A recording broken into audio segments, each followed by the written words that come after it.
Student credit card योजना के लिए ऑनलाइन किस तरह से आवेदन करना है, आज की वीडियो में आपको स्टेप बाय स्टेप पूरा प्रोसेस बताने वाला हूं। नमस्कार, मैं हरिशंकर, आप देख रहे हैं TR10 हिंदी यूट्यूब चैनल। चलिए करते हैं वीडियो को स्टार्ट। पिछले वीडियो में मैंने आप लोगों को बताया था कि बिहार स्टूडेंट क्रेडिट कार्ड योजना के लिए क्या सारे दस्तावेज लगेंगे और इसके लिए कौन सारे स्टूडेंट पात्र हैं।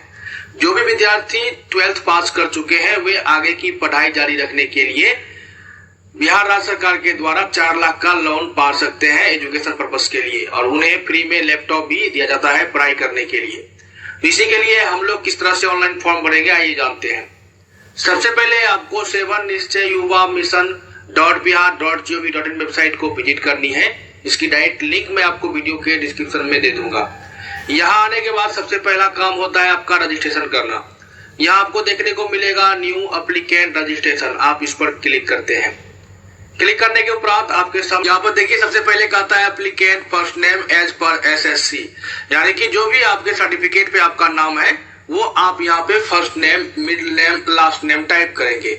आप चाहे तो डायरेक्ट यहाँ पे अपना पूरा नाम भी टाइप कर सकते हैं। इसके बाद यहाँ पे कहता है email ID of the applicant, तो एक वैलिड ईमेल आईडी डालिए जो कि ईमेल आईडी आपके पास हमेशा रहे, क्योंकि जो ये लोन की राशि होती है वो आपको एक बार नहीं मिलती है, अलग अलग किस्तों में मिलती है, जिसकी इंफॉर्मेशन आपको ईमेल पर आती रहती है। तो इसलिए आप ईमेल आईडी वही डालें जो कि आप रेगुलर यूज करते आ रहे हैं। अब यहाँ पर ईमेल आईडी डालने के बाद आपको अपना 12 अंकों का आधार कार्ड संख्या डालना है।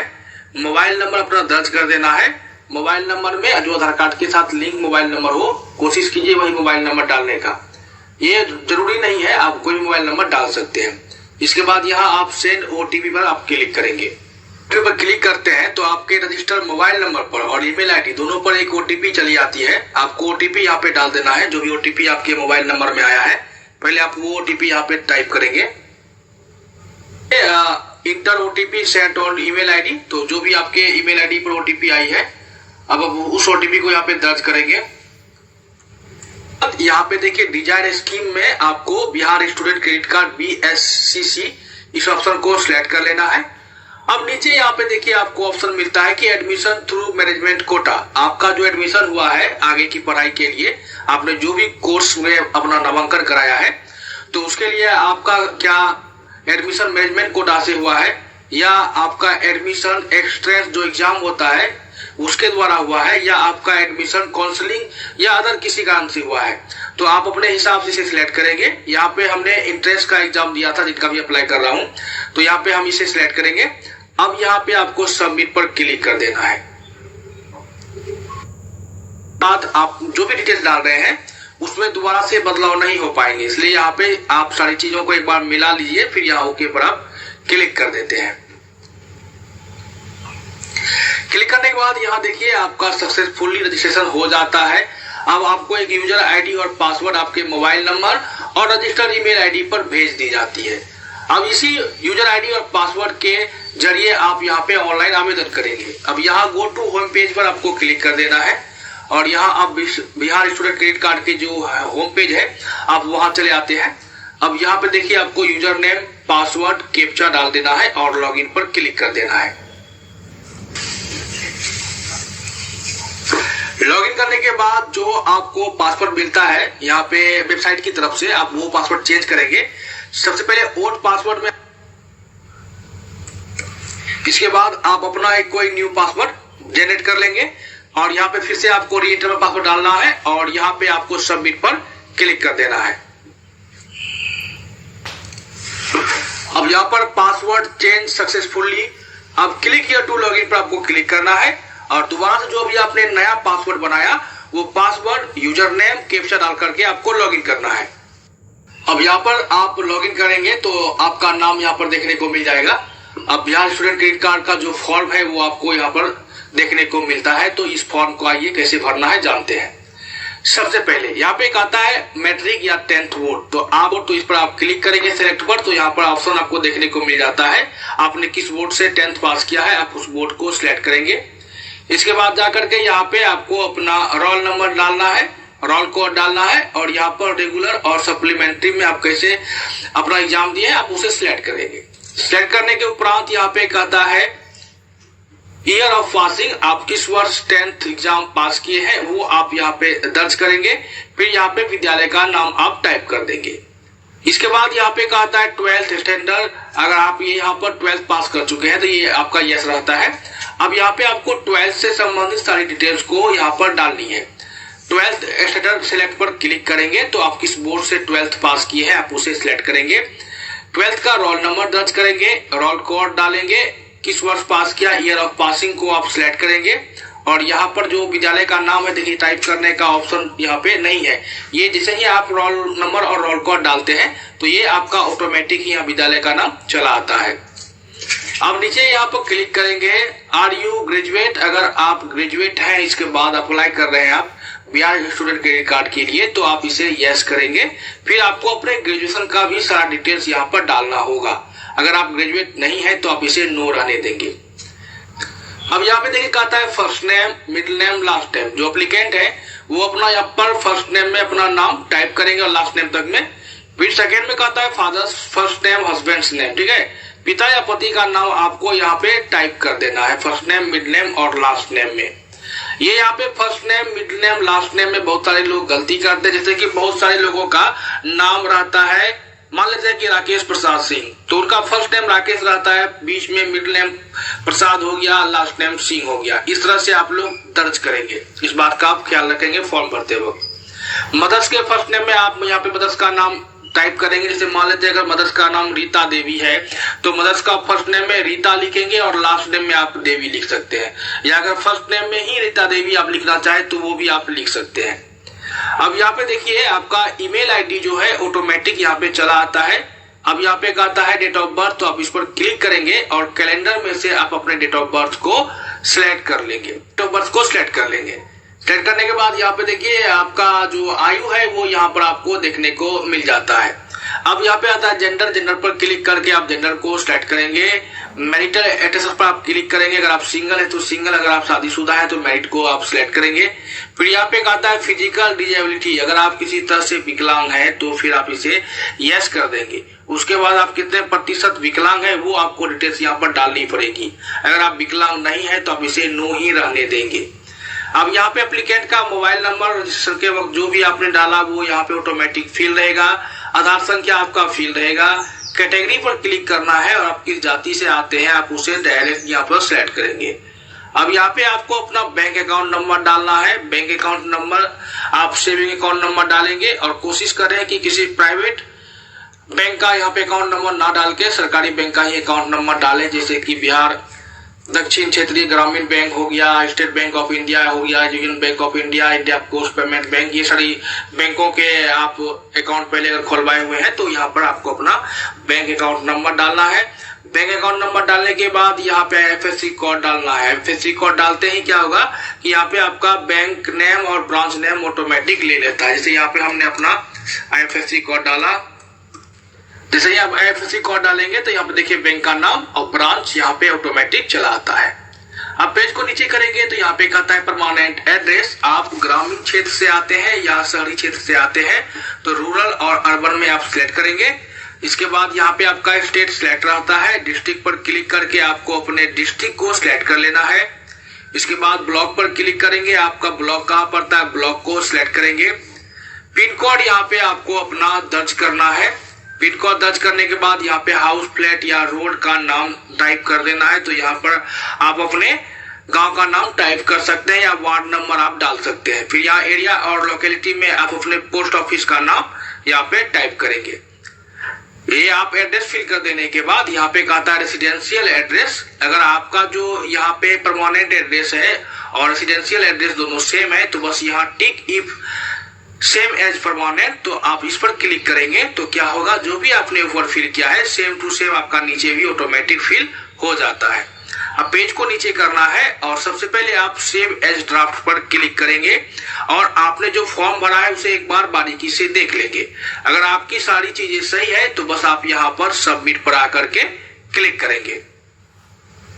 अब जैसे ही आप सबमिट पर क्लिक करते हैं तो आपके सामने में पर्सनल इंफॉर्मेशन को एप्लीकेंट का एक पेज ओपन हो जाता है। अब यहाँ पर देख लीजिए सबसे पहले कहता है full name of husband if applicable, अगर आप किसी महिला का अप्लाई कर रहे हैं और वो पढ़ाई जारी रख रही है और वो शादी हो चुका है, तो फिर यहाँ पे आप उनके हस्बैंड का नाम डालेंगे।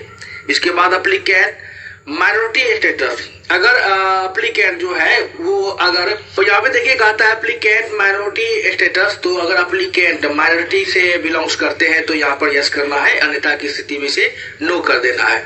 अब पैन कार्ड का आता है तो यहाँ पे आपको अपना आवेदक का पैन कार्ड संख्या दर्ज करना है।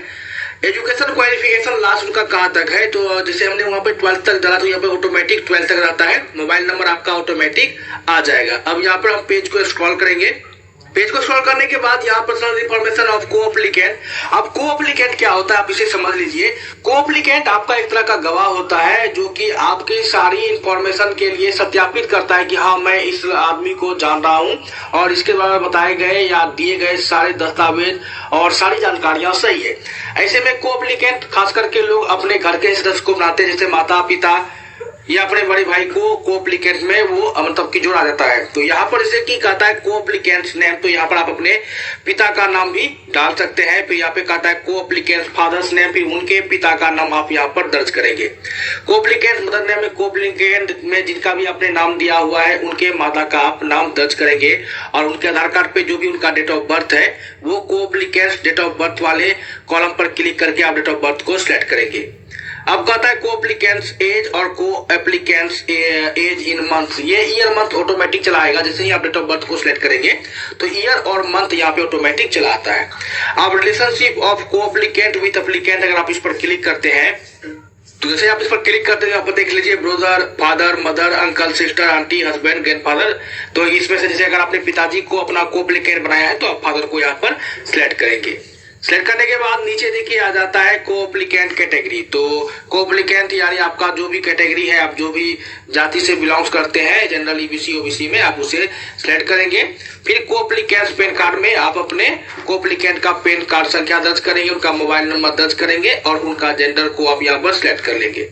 अब को एप्लीकेंट मैरिटल स्टेटस में आप यहाँ पर मैरिड या सिंगल, जो यहाँ पर आप मैरिड को सिलेक्ट करेंगे। और को एप्लीकेंट मैरिटल स्टेटस में अगर आप यानी कि अगर आप अभी तक माइनॉरिटी है तो को एप्लीकेंट भी माइनॉरिटी के अंतर्गत आते हैं, तो यहाँ पर आप उसे यस कर लेंगे, अन्यथा की स्थिति में आप इसे नो करके छोड़ देंगे। तो अब यहाँ पे कहता है को एप्लीकेंट ईमेल आईडी, तो उनका एक ईमेल आईडी आपको दर्ज करना है। फिर को एप्लीकेंट का जो आधार संख्या है वो आधार संख्या आपको यहाँ पे पूरा का पूरा फिल कर लेना है। अब को एप्लीकेंट बैंक अकाउंट नंबर में आप अपने जिन्हें भी को एप्लीकेंट बनाए हुए हैं, जैसे कि पिता, माता, दादा, भाई, बहन, जिन्हें भी आपने को एप्लीकेंट में यहाँ पे ऐड किया हुआ है, अब उनका आप बैंक खाता संख्या का विवरण यहाँ पूरा का पूरा दर्ज करेंगे। सबसे पहले को एप्लीकेंट बैंक अकाउंट नंबर में उनका बैंक अकाउंट संख्या डालेंगे। फिर बैंक के नाम को आप सिलेक्ट करेंगे, ब्रांच यहाँ पर आप टाइप कर देंगे और को एप्लीकेंट IFSC कोड आप डाल देंगे। जैसे ही आप IFSC कोड डालेंगे ना तो ऑटोमेटिक यहाँ पर आपका वेरिफिकेशन पूरा हो जाएगा। अब यहाँ पे कहता है परमानेंट एड्रेस, रेसिडेंशियल एड्रेस, ठीक है। तो यहाँ पे जो को एप्लीकेंट है यहाँ पे उनका एड्रेस आपको फिल करना है। तो यहाँ पे तो ये बात हो गई कि जैसे जो भी आवेदक है उनका एड्रेस और को एप्लीकेंट का एड्रेस तो सेम ही होगा, तो यहाँ पर आप परमानेंट एड्रेस फिल कर देंगे। और अगर उनका रेसिडेंशियल एड्रेस सेम है तो यहाँ पर देखिए check if same as permanent address है, आप इस टेक बॉक्स को इनेबल कर देंगे तो ये दोनों एड्रेस एक ही साथ फिल हो जाता है।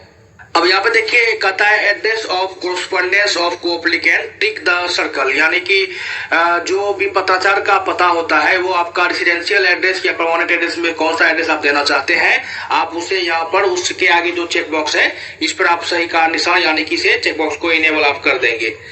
अब नीचे में कहता है financial income information of the को एप्लीकेंट, तो यहाँ पर जो को एप्लीकेंट आपके बन रहे हैं उनका जो फाइनेंशियल और एनुअल जो इनकम है उसके बारे में अब जानकारी आपको यहाँ पर फिल करनी होती है। तो यहाँ पे कहता टोटल एनुअल इनकम, तो उनका जो साल भर में कितना उनका कमाई हो जाता है वो आप टोटल एनुअल इनकम में टाइप कर देंगे। जैसे कि अगर उनका इनकम सर्टिफिकेट बना हुआ है तो आप इनकम सर्टिफिकेट के अनुसार से उनका जो टोटल एनुअल इनकम है आप वो यहाँ पर दर्ज करेंगे। इसके बाद कहता है एम्प्लॉयमेंट डिटेल्स ऑफ द को एप्लीकेंट, अप्लीकेबल, नॉट अप्लीकेबल, दो चीजें हैं, यानी कि जो आपके को एप्लीकेंट है वो क्या करते हैं। इसके लिए यहाँ पर आप अगर आप अप्लीकेबल पर क्लिक कर देते हैं तो यहाँ पर देख लीजिए नीचे में कुछ ऑप्शन खुल के चले आते हैं। जैसे कि यहाँ पर सबसे पहले कहता है नेम ऑफ द एम्प्लॉई, तो वो कौन सा काम करते हैं, किस अगर आपके जो भी अप्लाई कर रहे हैं उनके जो कोप्लिकेट है अगर वो किसी जॉब में है तो एम्प्लॉयर में उनका मतलब जॉब में किस पद पे है वो आपको टाइप करना है। फिर किस डिपार्टमेंट में काम करते हैं डिपार्टमेंट का यहाँ पे नाम दर्ज कर देना है। उस डिपार्टमेंट का डेजिग्नेशन पद क्या है वो फिर यहाँ डेजिग्नेशन में आपको टाइप करना है। फिर एम्प्लॉय नंबर कह रहा है तो एम्प्लॉय नंबर मिलता है जहाँ भी आप काम करते हैं तो एम्प्लॉय नंबर कोप्लिकेट का आपको दर्ज करना है। और date of retirement, date of retirement आप वो जोड़ के यहाँ पे टाइप कर देंगे।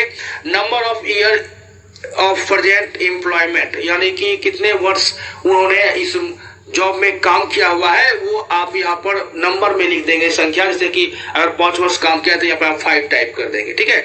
और अगर यहाँ पे जो भी अप्लाई कर रहे हैं अगर वो खेती करते हैं, किसान है, मजदूरी करते हैं तो ऐसे केस में यहाँ ये नोट अप्लीकेबल हो जाएगा।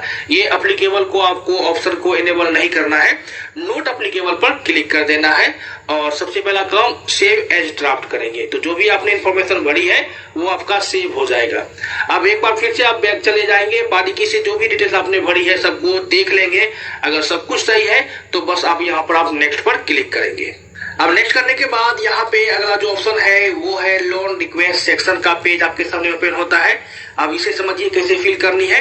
डिटेल्स ऑफ द कोर्स या स्टडी, ठीक है, मेन चीज यहाँ आ जाती है। अब सबसे पहले स्टेट या यूटी पर आप क्लिक करके अपने राज्य को सिलेक्ट करेंगे, फिर आप डिस्ट्रिक्ट पर क्लिक करेंगे और अपने डिस्ट्रिक्ट को सिलेक्ट कर लेंगे। अब यहाँ पे देखिए कहता है यूनिवर्सिटी रोल नंबर, आपने जहाँ दाखिला लिया है वहां पे अगर आपको रोल नंबर प्राप्त हो चुका है क्रमांक संख्या तो वो आप इंटर यूनिवर्सिटी रोल नंबर में टाइप कर देंगे। यहाँ पे देखिए एक चीज लिखा हुआ इफ अप्लीकेबल, अगर आपको रोल नंबर प्राप्त हुआ है तो आप इसमें फिल करेंगे, अगर नहीं प्राप्त हुआ है तो आप इसे छोड़ सकते हैं। आगे कहता है नेम ऑफ द कॉलेज या इंस्टीट्यूशन, तो आपने जिस कॉलेज में दाखिला लिया है उस कॉलेज का नेम यहाँ पे पूरा का पूरा टाइप करेंगे। मैं आपको बताना चाहूंगा कि कोई भी मान्यता प्राप्त इंस्टीट्यूट में ही आपका एडमिशन हो तभी जाकर के आपको लोन मिलना संभव हो पाता है। उसके बाद यहाँ पर आपको कहता है यूनिवर्सिटी एफिलिएटेड। अब यहाँ पे देखिए आपको अपना यूनिवर्सिटी का नाम भी टाइप कर देना है। अब कहता है name of the purpose course of study, आप जैसे इस पर क्लिक करते हैं तो जो कोर्स की एक लिस्ट है वो आपके सामने में दिख जाती है। आप किस कोर्स के लिए यहाँ पे फॉर्म फिलअप कर रहे हैं, किस कोर्स के लिए आपने दाखिला लिया है, अब इस लिस्ट में से आप अपने कोर्स को सिलेक्ट कर लेंगे। ये सिलेक्ट करने के बाद कहता है address of the college institution. अब जो यहाँ पे आपको एड्रेस फिल करनी है वो आपको एड्रेस फिल करनी है कॉलेज की, जो भी आपका कॉलेज है उसका एड्रेस आपको यहाँ पर फिल कर देना है। तो कुछ डिटेल्स तो आपकी ऑटोमेटिक यहाँ पर चली जाती है और कुछ डिटेल्स आपको मालूम है तो आप वो फिल करेंगे। यहाँ एड्रेस लाइन 2 में अगर डिटेल्स आपको और मतलब कि कॉलेज का एड्रेस मालूम है तो आप वो फिल करेंगे, आप बाकी डिटेल्स आपकी ऑटोमेटिक चली आती है। अब यहाँ पर देखिए एक चीज है telephone number of fax institute, तो अगर आपको अपने कॉलेज का टेलीफोन नंबर मालूम है तो वो यहाँ पे डालेंगे, अगर नहीं मालूम है तो आप यूनिवर्सिटी के वेबसाइट पर जाकर के अपने कॉलेज की वेबसाइट पर जाकर के मोबाइल नंबर निकाल सकते हैं। इसके बाद आपको यहाँ पे मोबाइल नंबर दर्ज कर देना है। आपका state, district, pin code, institute, city, ये सारी चीजें आपकी फिल रहेगी। अब यहाँ पे कहता है ड्यूरेशन ऑफ द कोर्स, तो कोर्स का क्या ड्यूरेशन है अब आप उसे सिलेक्ट करेंगे। आप जैसे इस पर क्लिक करेंगे तो 1 से लेकर 6 वर्ष तक का यहाँ पर कोर्स का ड्यूरेशन लिखा हुआ है। आप जो भी कोर्स कर रहे हैं वो कोर्स कितने वर्षों का है आप लिस्ट में चयन करेंगे। फिर यहाँ पे एडमिशन डेट कहता है, तो किस डेट को आपने एडमिशन लिया है उस डेट को आप सिलेक्ट करेंगे। फिर यहाँ पे जो आपका डेट कब क्लोज होता है, जब आपका कंप्लीट हो जाता है कोर्स, उस डेट को भी सिलेक्ट कर लेना है। अब कहता है expected monthly income of student after completion of course, यानी कि अगर आप ये कोर्स पूरा कर लेते हैं, पढ़ाई पूरा कर लेते हैं, तो इसके बाद आप क्या एक्सेप्ट करते हैं कि आपको मंथली इनकम हो सकती है इस कोर्स को करने के बाद। तो वो आप एक रेशियो यहाँ पर आप डालेंगे कि कितना आप कमा सकते हैं इस कोर्स को करने के बाद मंथली का, तो वो आप यहाँ पे टाइप कर देंगे। टाइप करने के उपरांत यहाँ पे कहता है employment potential after completion of course, यानी कि क्या आप ये पढ़ाई करने के बाद आपको जॉब लग सकती है, हाँ या ना में यहाँ आपको यस को सिलेक्ट कर लेना है। अब सेशन कहता है फ्रॉम टू, यानी कि किस वर्ष से किस वर्ष का आपका सेशन है। जैसे कि अभी 2025-26 सेशन चलेगा तो यहाँ पे आप 25-26 को सिलेक्ट करेंगे। अब जो अगला ऑप्शन आता है वो आता है लोन रिक्वेस्ट सेक्शन का। सबसे पहले देखिए कहता है cost of the course. First में कह रहा है cost of the course and other fee including hostel charges. हाँ, तो यहाँ पर जो है आपको डालना है कि कितना कॉस्ट आपको कोर्स में खर्च लगेंगे, और खर्च लगने के साथ साथ जो अदर फीस है यानी कि जैसे हॉस्टल चार्ज हो गया, पढ़ाई लिखाई में अन्य प्रकार की जो खर्चा होती है उसके हिसाब से यहाँ पर आपको कॉस्ट को फिल कर लेना है। इसके बाद यहाँ पे देखिए बगल में कहता है amount of funds available from family sources of the course. इस कोर्स में पढ़ाई करने के लिए आपके परिवार से क्या आपको सहयोग राशि मिली है, क्या मिलेगी, वो आप यहाँ पर टाइप कर देंगे। ठीक है, जो राशि आप यहाँ पे घर से सहयोग में ले रहे हैं वो आप यहाँ पे दर्ज करेंगे। सेकेंड कहता है बुक्स एंड स्टेशनरी में जो खर्च आता है वो कितना खर्च आएगा आप वो यहाँ पर टाइप करेंगे। चौथा देखिए कहता है कॉस्ट ऑफ लैपटॉप 1 to 35,000। यहाँ पे मैं बताना चाहूंगा वैसे कोर्स जिसमें लैपटॉप का प्रयोग होता है, आप अगर वैसे कोर्स कर रहे हैं तो यहाँ पर आपका जो लैपटॉप का कॉस्ट है वो ऑटोमेटिक यहाँ पे चला आता है। अब यहाँ पे कहता है living expenses if hostel is not applicable. अगर आप हॉस्टल में नहीं रह करके कहीं बगल में किराए के मकान में रह करके अपनी पढ़ाई को पूरा कर रहे हैं तो लिविंग एक्सपेंस में आपका कितना खर्च लगेगा वो खर्च आप यहाँ पर दर्ज करेंगे। अब कहता है amount of loan apply for. यहाँ पे जो भी आपने 1, 2, 3, 4, 5 में जो टोटल आपने फिल किया वो टोटल को जोड़ करके जो भी जितना भी होगा ये ऑटोमेटिक आपका चलाएगा, तो यहाँ पर उतना लोन अमाउंट आपका यहाँ पे चला आता है। अब कहता है total should tally with the course. ये भी आपका ऑटोमेटिक रहता है। ठीक है, कॉस्ट वगैरह आपका ऑटोमेटिक यहाँ पे चला आता है। यहाँ पे देखिए मैंने जो कोर्स का डिटेल्स है वो अगर फिल किया तो यहाँ पे देखिए टोटल जो बैलेंस है वो ऑटोमेटिक चला आया। एक चीज मैं आपको यहाँ पे कंफर्म कर दूं, अगर आप जो भी कोर्स की पढ़ाई जारी रखना चाह रहे हैं अगर उसमें 4 लाख से ज्यादा की राशि खर्च हो रही है तो आगे की राशि आपको खुद लगानी पड़ेगी। बिहार सरकार आपको मात्र 4 लाख रुपए तक की ही राशि देती है।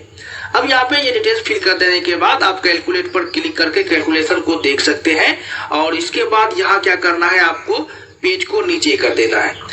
पेज नीचे करेंगे तो आएगा propose preferred repayment and payment of interest. तो जो रीपेमेंट है और जो इसका इंटरेस्ट चार्ज है जब आपकी जॉब लग जाती है तब आपको पैसे देने होते हैं तो वो कौन पेमेंट करेगा। तो यहाँ पे आता है बाय स्टूडेंट या एप्लीकेंट आवेदक के द्वारा या स्टूडेंट के द्वारा, दूसरा आता है बाय को एप्लीकेंट या दोनों के द्वारा।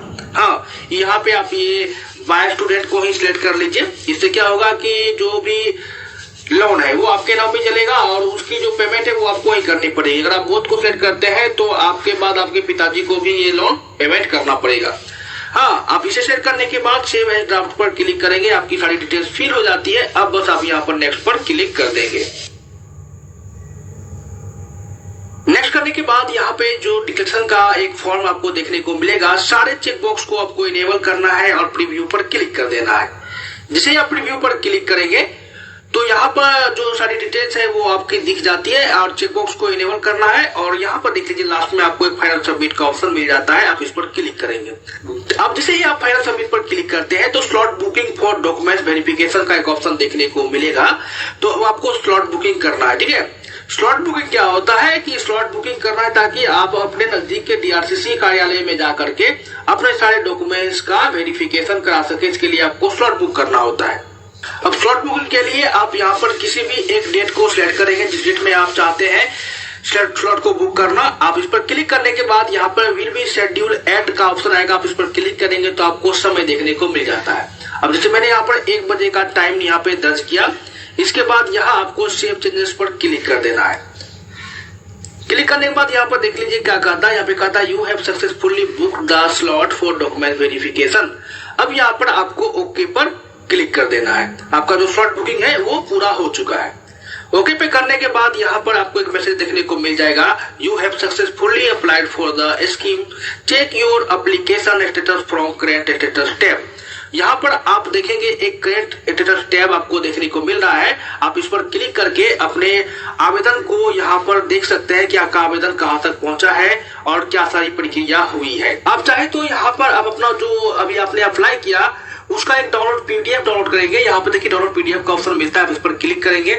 क्लिक करने के बाद जो पीडीएफ है वो आपके कंप्यूटर में डाउनलोड होना स्टार्ट हो जाता है, एप्लीकेशन पीडीएफ। अब यहाँ पर जो एप्लीकेशन पीडीएफ आप यहाँ पर डाउनलोड करेंगे, अब मैं आपको बताना चाहूंगा मेन काम।